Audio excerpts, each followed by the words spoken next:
Hello everyone, ఎలా ఉన్నారు? ఈ వీడియోలో ఈరోజు రిలీజ్ అయిన కళ్యాణ్ రామ్ గారి డెవిల్ మూవీ ఎలా ఉంది, ఈ వీకెండ్కి థియేటర్లో చూడొచ్చా లేదా అనేది మాట్లాడుకుందాం. ఈ మూవీని నవీన్ మేడారం డైరెక్ట్ చేశారు. స్క్రీన్ మీద అభిషేక్ నమా అనే ప్రొడ్యూసర్ క్రెడిట్స్ దొంగలించిన నిజాలు అందరికీ తెలుసు. నవీన్ మేడారం అని అతను డైరెక్ట్ చేసిన మూవీని షూట్ మొత్తం అయిపోయాక అతను తీసేశారు. పాపం అతని మీద ఫేక్ న్యూస్ కూడా స్ప్రెడ్ చేశారు. సరే, అదంతా పక్కన పెట్టి రివ్యూలోకి వెళ్ళిపోదాం. Before getting in to the review, మనం 1,00,000 సబ్స్క్రైబర్స్కి చాలా దగ్గరలో ఉన్నాం. మీరు సబ్స్క్రైబ్ చేయాల్సిందిగా కోరుతున్నాం. అలానే ఈ వీడియోని లైక్ చేసి ఎండ్ వరకు చూడటానికి ట్రై చేయండి. Coming to the story line, మద్రాసులోని ఒక విలేజ్లో ఒక మర్డర్ జరుగుతుంది. ఆ కేసుని ఇన్వెస్టిగేట్ చేయడానికి డెవిల్, అదే మన కళ్యాణ్ రామ్ని అపాయింట్ చేస్తారు. మరి డెవిల్ ఆ కేసుని సాల్వ్ చేశాడా, ఈ స్టోరీలోకి సంయుక్త ఎలా వచ్చింది అనేది remaining part of the film. Coming to the positives, direction by Naveen Medaram is good. ఇలాంటి ఒక ఇన్వెస్టిగేటివ్ థ్రిల్లర్ని దట్టు పీరియాడిక్ బ్యాక్డ్రాప్ స్టోరీలో ఎంత బాగా డైరెక్ట్ చేయడం అంటే మామూలు విషయం కాదు.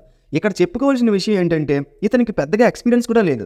జస్ట్ ఒక సినిమా ఎక్స్పీరియన్స్తో ఈ లెవెల్ అవుట్పుట్ ఇచ్చాడంటే ఇతనిలో ఉన్న కసి కనిపిస్తుంది. Story and dialogues by Srikanth Vissar excellent. ఇలాంటి స్టోరీస్ నార్మల్గా చాలా చూసే ఉంటాం, బట్ ఇక్కడ పీరియాడిక్ బ్యాక్డ్రాప్ని యాడ్ చేయడం మూవీకి హ్యూజ్ అడ్వాంటేజ్ అయింది.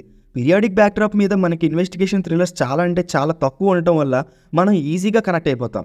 అసలు నెక్స్ట్ ఏం జరుగుతుందా అనే క్యూరియాసిటీ ఫ్యాక్టర్ని లాస్ట్ వరకు ఉంచారు. అంటే మధ్యలో కొన్ని డీవియేషన్స్ కూడా ఉన్నాయనుకోండి, అవి నెగిటివ్స్లో మాట్లాడుకుందాం.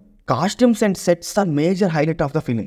ఇలాంటి ఒక స్టోరీకి సెట్స్ అండ్ కాస్ట్యూమ్స్లో ఎంత కేర్ తీసుకోవాలో స్పెషల్గా చెప్పక్కర్లేదు. Naveen Medaram sets and costumes పైన 3 years వర్క్ చేశా అని చెప్పారు, అండ్ అది స్క్రీన్ మీద క్లియర్గా కనిపిస్తుంది. అప్పట్లో ఉండే villages, bungalows, hospitals, police station, especially మనుషుల వేషధారణ, ఇవన్నీ బాగా చూపించారు. సెకండ్ హాఫ్లో ఒక స్టాండర్డ్ సీక్వెన్స్ ఉంటుంది, అక్కడే పెద్ద ట్విస్ట్ కూడా ఉంటుంది. ఆ సీక్వెన్స్కి థియేటర్లో ఎవడూ కూర్చోడు.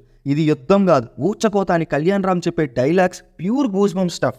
బీజిఎం ఈజ్ ఓకేష్, అంటే మరి బాగుంది అని కాదు, మరి బాలేదని కాదు, ఇట్స్ ఓకే, యావరేజ్. కొన్ని యాక్షన్ సీన్స్లో బాగానే ఉంది, బట్ ఇంకా బాగుండాల్సింది. Coming to the negatives, love track ఒక స్పీడ్ బ్రేకర్లా ఉంటుంది. ఇంట్రెస్టింగ్గా సాగుతుంది అనుకున్న ప్రతిసారి లవ్ ట్రాక్ రావడం, మళ్ళీ ఫ్లో డిస్టర్బ్ అవ్వడం.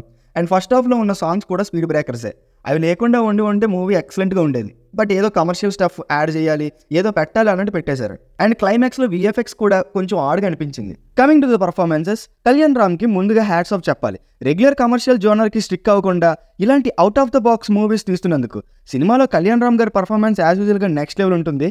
ఆ డైలాగ్ డెలివరీ, యాక్టింగ్ అన్నీ చాలా బాగున్నాయి. Samyuktha is decent in her role, ఇంకా అంతే, బాగా గుర్తుండిపోయే క్యారెక్టర్స్ ఏం లేవు. ఓవరాల్గా with a decent first half and good second half, it's a worth watching film in theatres.